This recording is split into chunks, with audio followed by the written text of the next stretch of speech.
Hola a todas y todos, mi nombre es Fabrizio Lorusso, esta es la columna semanal aquí en el canal del amigo Jesús Escobar y esta semana tiene que ver con un descubrimiento que impactó mucho también en nota internacional, nota nacional de 17 cuerpos en una fosa clandestina dentro de una casa en un rancho, pues en una comunidad entre Silao e Irapuato, aquí en Guanajuato, que se llama Rancho Nuevo del Llanito.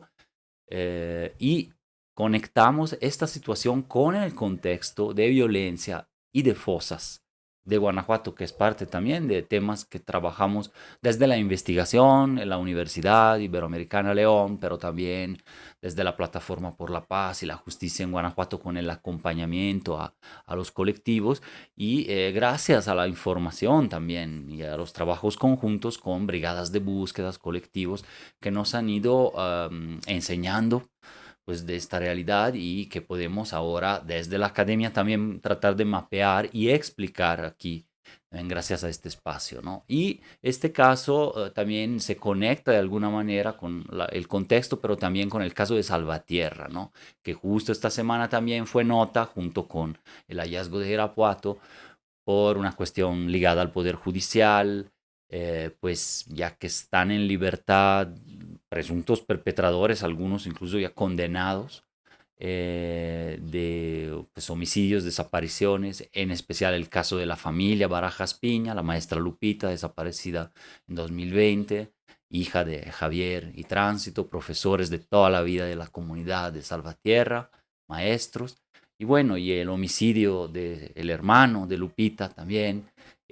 porque la encontró en la fosa clandestina de Salvatierra, descubierta en octubre de 2020 y fue asesinado en mayo del 21. Los casos todavía quedan impunes, pero ha habido un proceso penal algo atropellado entre fallas de la Fiscalía en presentar pruebas, investigar e insistir al Poder Judicial, fallas del Poder Judicial, luego algunos fallos sí positivos, pero finalmente se llega a esta fecha del 2025 en abril con la liberación mediante un amparo interpretado de manera irregular por el Poder Judicial, ¿no? Creo que se llama la cuarta sala del tribunal, luego lo vamos a ver aquí en Guanajuato, que libera a las personas, hay zozobra en toda la comunidad, efectivamente, no se han desmantelado las redes criminales que en ese 2020 y años anteriores permitieron eh, una fosa con 81 personas, más asesinatos, más desapariciones, que siguen a la fecha ahí en Salvatierra y toda la Laja Bajío, ¿no? De Celaya, el corredor industrial hasta León. Pero bueno, como parte de eso, pues está en manos de una magistrada, no podemos ahorita dar su nombre, pero que es porque está concurriendo, está participando en la elección del Poder Judicial, pero está en sus manos efectivamente decidir si revierte ese amparo que liberó a estos presuntos o perpetradores, más bien, de una parte de esos crímenes, cuando menos, y que tienen que ver con la fosa y el sitio de exterminio de Salvatierra o bien si los deja en libertad, ¿no? Perpetuando efectivamente este patrón, digamos así, de complicidad, de irregularidades, etcétera. Entonces, bueno, la columna tiene que ver con Rancho Nuevo del Llanito, ese hallazgo masivo del viernes 23 de mayo, pero también con Salvatierra y el tema de las fosas masivas, ¿no? En Guanajuato. Pues el hallazgo de esas fosas comunes, ilegales, o fosas clandestinas masivas, que yo recomiendo no llamar narcofosas o narcocementerios, porque eso es estigmatizante hacia las familias y las personas que ahí pudieron encontrarse de forma inocente y para las cuales nunca sabremos a veces la verdad, no alcanzaremos a lo mejor la justicia, pero las familias mantienen viva su memoria y bueno, y nunca debería haber pasado algo como eso, que en Guanajuato ya es la normalidad. Vamos a actualizar ahora los datos de fosas de Guanajuato, ¿no? Bueno, esas fosas se han transformado en una pesadilla recurrente que los medios de comunicación, la sociedad, lamentablemente van normalizando, al menos por acá, por estos rumbos, ¿no? O asimilando con resignación al panorama forense local. Presa del Conejo, Irapuato, Predio Rancho Nuevo del barrio de San Juan, del que hablamos en Salvatierra, Cerro del Toro en Acámbaro, el Saúz de Villaseñor o Rincón de Tamayo en Celaya, Juventino Rosas, Los Ramírez o Barranca de Venaderos en León, son todos lugares que tras el descubrimiento de decenas de cuerpos en fosas clandestinas, masivas, y sitios de exterminio porque fueron usados sistemáticamente, muchos de esos, durante meses en total impunidad, para asesinar personas brutalmente y esconderlas, pues todo eso ha ido reconfigurando la geografía, la memoria, la vivencia de los territorios que han vivido y viven oleadas impunes de múltiples violencias, ¿no? Eh, los pasados viernes 23 y sábado 24 de mayo, la Fiscalía General de Guanajuato informó del hallazgo de 17 cuerpos enterrados ilegalmente dentro de una casa abandonada en la localidad de Rancho Nuevo del Llanito. La comunidad pertenece al municipio de Irapuato, se ubica en el norte de Irapuato, en las colindancias con Silao, y en la ruta de la carretera León-Irapuato, la federal, pues se desvía uno a la derecha bajando de León y en la ruta hacia Romita se encuentra una serie de estos ranchos que también han sido golpeados por la violencia y están constelados de fosas clandestinas también. En otro comunicado, el 28 de mayo, la Fiscalía informa de la identificación, o al menos presunta identificación, de 13 de las 17 personas que estaban inhumadas en este inmueble al lado de la canchita de fútbol de la comunidad. Según la fiscalía, aproximadamente los cuerpos tenían unos 2-3 meses, a lo mucho, en aquel lugar, que fue utilizado como un sitio de ocultamiento y disposición de cadáveres, aunque también fueron encontrados cuchillos, machetes, picos, palas y prendas de vestir. Por lo que además de dar con los perpetradores, la fiscalía deberá aclarar si también ahí las víctimas fueron asesinadas o que estuvieron escondidas unos días incluso antes de ser asesinadas, ¿no? La casa se encuentra justo al final de una calle céntrica de esta ranchería, al costado de una cancha de fútbol que es punto de reunión y referencia de la comunidad, como lo son las canchitas de fútbol de muchos pueblos de México, ¿no? Entonces imaginen el trastorno social, el trauma y la destrucción de comunidad que puede acarrear la noticia, la sospecha, los rumores y el propio hallazgo de un sitio como este con tantas personas enterradas, ¿no? Son comunidades muy pequeñas donde la mayoría de los chavos desean migrar a Estados Unidos unos años para poder construir sus casas, para poder dar algo a sus papás, a sus familiares, que igual hicieron lo mismo en los años 90, 70, 60, 50, y va reproduciendo ese sistema. Y también por gente trabajadora, ¿no? Del mundo rural, del campo, pero también de la construcción y de algunos, pero la menor parte tal vez se desplazan también a centros urbanos grandes. Aquí está, claro, Silao, Irapuato, León, Celaya, ¿no? Según el seguimiento de hallazgos que realizamos desde la Ibero León y Plataforma por la Paz y Justicia en Guanajuato, utilizando fuentes disponibles, o sea, prensa, Fiscalía Estatal, Comisión de Búsqueda, brigadas independientes de colectivos, el fenómeno de las fosas, esto es el ocultamiento de personas, así como la desaparición como tal, y el homicidio, no ha dejado de crecer año tras año, aunque la gran mayoría, cerca del 80%, por ejemplo, de las fosas, han sido localizadas entre 2020 y 25, primer trimestre del 25. Del 1 de enero del 2009, que son 15 años, que coinciden con la gestión de Carlos Samarripa, por ejemplo, como fiscal aquí y con al menos 3 gobiernos del Partido Acción Nacional en el estado, ¿no? O sea, Oliva, Márquez Márquez y Diego Sinoé.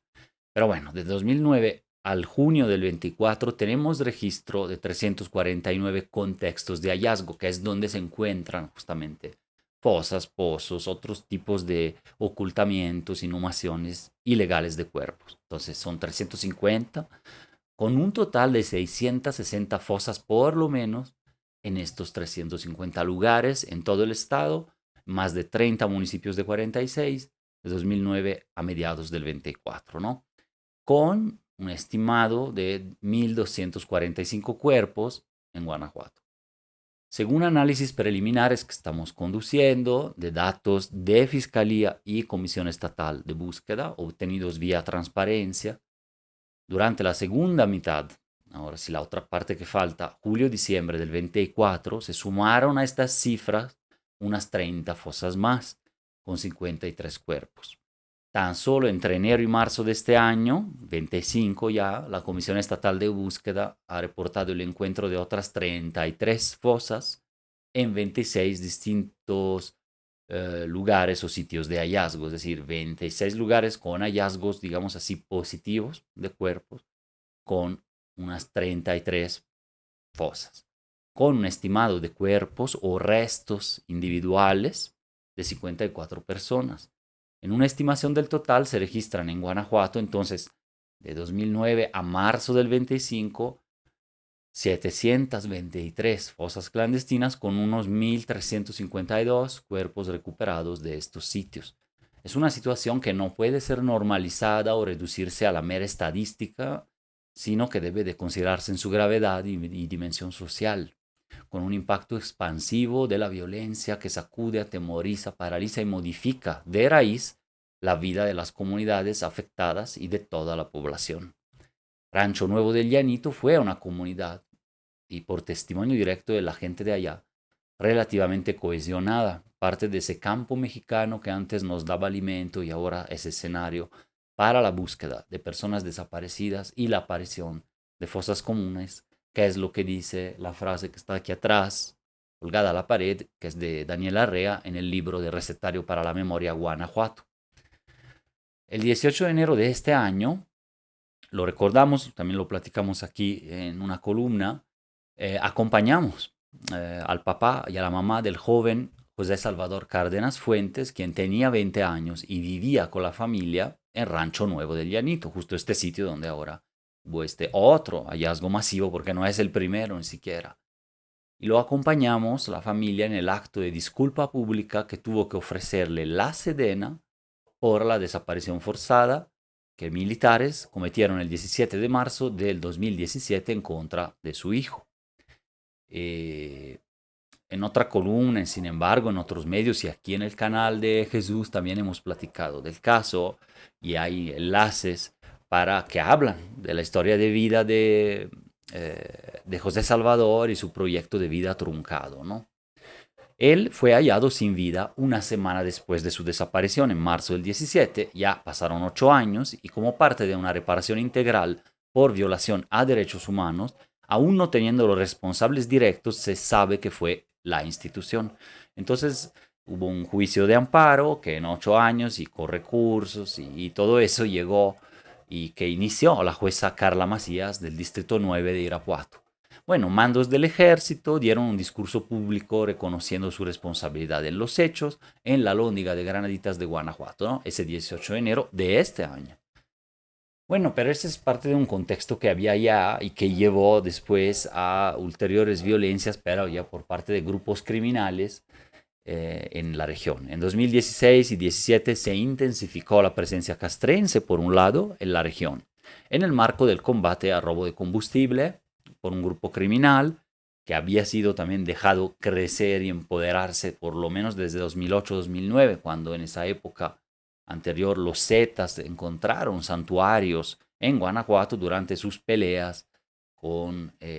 grupos, ¿no? Entre Pacífico, Familia Michoacana en Michoacán. Entonces, se enseñaron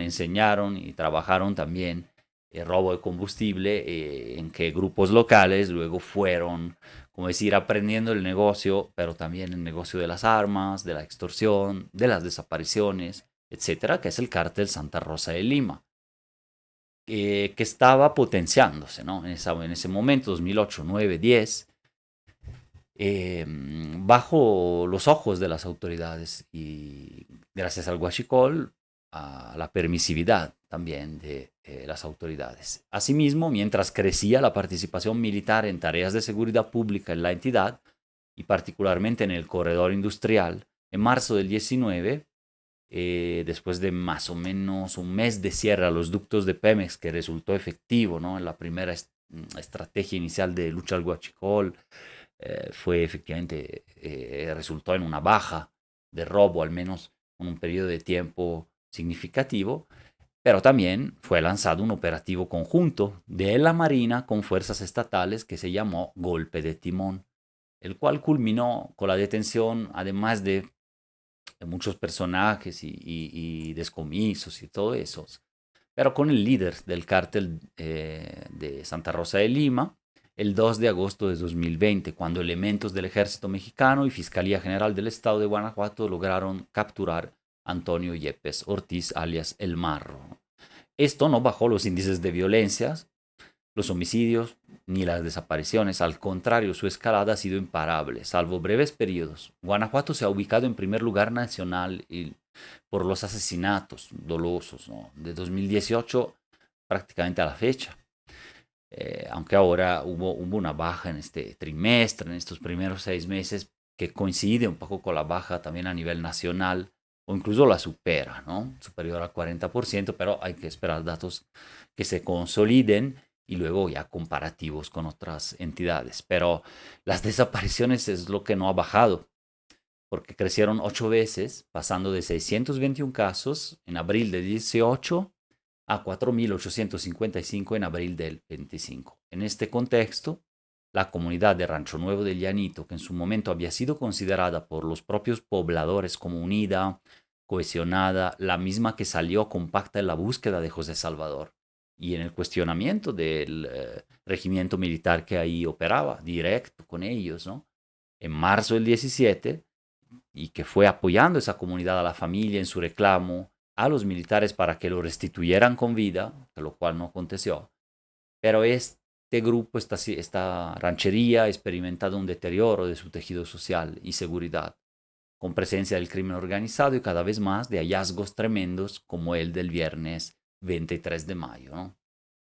Según el mapeo de fosas que publicamos en el Centro de Datos Ibero León, Irapuato es el municipio con más fosas clandestinas, cuerpos encontrados y contextos de hallazgos, o sea, puntos diferentes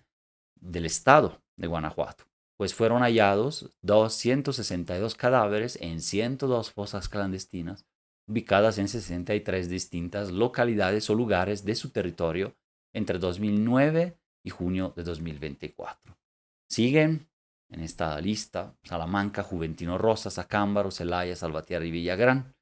con decenas de cuerpos inhumados clandestinamente y exhumados en estos 15 años, pero lo repito, por un 80% en los últimos 4 o 5 años. Particularmente en la zona de Rancho Nuevo del Llanito, Irapuato, llama la atención que han sido encontradas decenas de fosas en al menos 15 lugares distintos, en comunidades muy cercanas una de la otra, sobre todo en los años 2019 y 20, que es una primera oleada, señaladas por la prensa, pero también en 2022 y 2023, ya con base en informes de Comisión de Búsqueda, Fiscalía y de la Brigada Independiente de Búsqueda del colectivo Hasta Encontrarte, que justamente surge en Irapuato. Este tuvo hallazgos positivos en la localidad de San Vicente, colindante con Rancho Nuevo del Llanito, por ejemplo, recientemente. En San Antonio de Rico, otra localidad colindante, en una finca al lado de una cancha de fútbol, como en este caso de Rancho Nuevo, justo al lado. El 6 de diciembre de 2019 fue descubierta una fosa clandestina masiva con 16 cuerpos, justo en una finca, parecido, ¿no?, a lo de ahora, que marcó el inicio de una secuencia de hallazgos de este tipo en ese periodo y sucesivamente, ¿no? Entonces hay un contexto que no permite a ninguna autoridad ni a la sociedad desconocer y sospechar formas de aquiescencia, es decir, de tolerancia del fenómeno. Em, para tratar de evitar la repetición de los hechos y dignificar la memoria de las personas que fueron ocultadas y luego encontradas en fosas comunes en Guanajuato, así como para recordar que fueron víctimas de graves violaciones a derechos humanos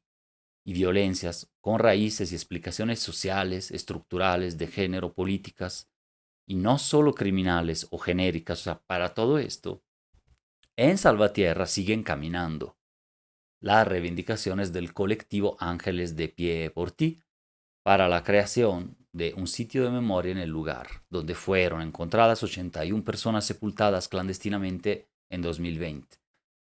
Pero que esa fosa es diacrónica, como se dice técnicamente, es decir, excavada por perpetradores de manera sistemática. De hecho, los cuerpos estaban uno al lado del otro, muchísimos, durante meses y tal vez años.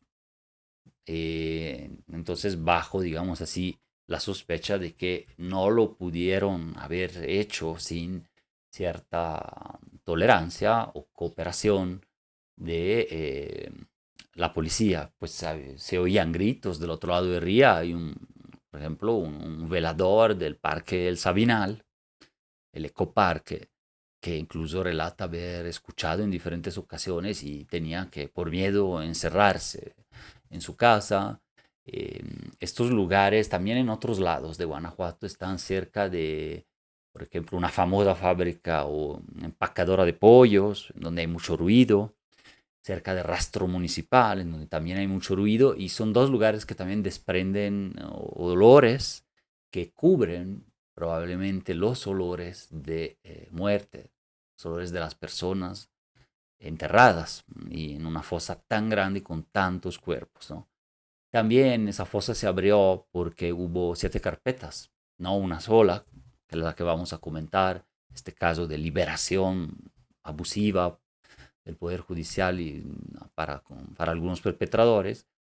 pero hubo otras más. Y tanto por testimonios como por carpetas, la secuencia de desapariciones y de indicios que también llamaban la atención sobre esa fosa, formalmente eran bastantes. Y se dejó que operara hasta octubre del 2020. Entonces, ahí es donde hay graves violaciones a derechos humanos, omisión de acción por parte del Estado y posibles patrones, cuando menos, de aquiescencia, es decir, el Estado no podía no saber o tenía la sospecha razonable de que algo ahí pudiera pasar, o incluso de complicidad, que es una autorización de ese crimen en el tiempo o un apoyo, teniendo en cuenta que Salvatierra hacía años antes, cuando relaté de este proceso de descomposición y de aumento de la violencia en Guanajuato del 2015-16 y ya el boom 2018 y en adelante, tanto Salvatierra como los pueblos fronterizos con Michoacán, con Jalisco, el corredor industrial ya estaban viviendo una oleada de alza enorme de los homicidios, pero también de las denuncias de desaparición. Y ya eran masivas, generalizadas, sistemáticas en ciertas rancherías, por ejemplo San Nicolás, cerca de Salvatierra. O sea, hay denuncias muy claras, entre otras, barrios de Irapuato, anteriores a ese periodo de las fosas, en que se empiezan a encontrar los resultados dramáticos de toda esta impunidad y de toda esta violencia. Bueno, ya había señales claras, denuncias en redes, denuncias con carpetas y todo ello, para presumir entonces que había una autorización incluso de parte de autoridades estatales de diferente nivel y de diferente alcance, para que esto siguiera sucediendo y más bien se enterrara la verdad y se ocultaran incluso los cuerpos, ¿no? Entonces, está complicado y eso representa una violación grave de derechos humanos a nivel nacional e internacional, por la cual deberían de repararse a las víctimas, y para ello es que está en curso un proceso apoyado desde el gobierno estatal incluso, para una reparación integral del daño que incluya, ojalá debería incluir todos estos elementos que acabamos de mencionar en el esclarecimiento histórico en la región y en Salvatierra, y en la reparación tanto de quienes ahí fueron encontrados y encontradas como de quienes todavía están siendo buscados, ya que hay muchísimas más denuncias todavía de personas de Salvatierra y de toda la región, que no han sido encontradas y pudieran encontrarse, ojalá con vida, pero posiblemente también sin vida, ¿no? Entonces, en todo este proceso es la lucha por el sitio de memoria como parte de esa reparación y de la memoria de que sigue sucediendo eso, de que ha sucedido y que hay responsabilidades en violación a derechos humanos de parte de distintas autoridades. El sitio de memoria en Salvatierra nos viene a recordar eso. Es un proceso en curso, ojalá llegue a buen fin en estos años, pronto, pero ha arrancado, ¿no?, por parte del gobierno estatal, de la gobernadora también, Livia Denise García Muñoz Ledo, o sea, un compromiso hacia ese camino, y ojalá se cuide profundamente el respeto y la dignidad de las personas inocentes que ahí fueron encontradas y sepultadas, y de la memoria también de quienes buscamos y buscan y buscamos como sociedad, y las víctimas directamente, y de todos quienes han sido testigos de la violencia, le han sobrevivido o tratan de sobrevivir a ella, y en donde ahí en Salvatierra se sigue replicando ese patrón de impunidad y de miedo que no abona, ¿no? En ese pueblo mágico, de alguna manera, representa a muchos más del país, pero no ha llegado también, como en muchos más, la justicia. Y los perpetradores de crímenes atroces siguen libres, caminando en las calles por decisiones judiciales cuestionables, por ejemplo, de la cuarta sala penal del Tribunal de Guanajuato, ¿no? Sugiero revisar un hilo de X Twitter de Laura Sánchez Ley de la semana pasada, esta semana, en que justo publicó y habló del tema Salvatierra. Y la mala construcción de los casos también, de parte de Fiscalía, además del Poder Judicial, como que empatan y abonan para dejar los casos en la impunidad y que se repitan, ¿no? Entonces, rompiendo el proceso de no repetición que sí en cambio quieren las familias, pidiendo un sitio de memoria y no repetición, verdad y justicia. Son muy pocos en el país los casos de hallazgos de este tipo, o bien de los crímenes relacionados con estos, que llegan a ser del todo, o al menos en parte, judicializados. Hay muchos hallazgos, pero judicializados no. Y aún así el camino es totalmente cuesta arriba. Así lo ha sido en el caso de la familia Barajas Piña, de Salvatierra, por los muchos embates de la justicia en el caso de la desaparición y asesinato de su hija Lupita y la muerte de su hijo Javier, culpable de seguir en la búsqueda de ella y haberla encontrado y entonces asesinado por integrantes de los mismos grupos delincuenciales que mantienen la región en jaque y bajo amenaza, con distintas responsabilidades u omisiones de autoridades públicas. En los próximos días será la decisión de una magistrada, actualmente en campaña en elección del 1 de julio del Poder Judicial, la que se espera podría revocar la suspensión de la aprehensión en contra de los presuntos responsables. Vamos a estar al pendiente también de la elección. Cuando salga esta columna, yo creo que ya habrán cerrado justamente esos comicios que por primera vez se realizan en México. Hay mucha expectativa de algo novedoso y indudablemente interesante para procesos democráticos. Aún con todas las críticas que se han hecho al proceso, ¿no? En la espera de que se haga justicia y se rompa el círculo de impunidad que reproduce este panorama forense de desapariciones, impunidad, fosas, son los trabajos de la memoria los que han servido para abonar a la verdad y tratar de reconstruir comunidad y dignidad para los testigos de la violencia, quienes fueron encontrados y quienes todavía son buscados y buscadas por sus familias. Muchísimas gracias y nos vemos en la siguiente columna.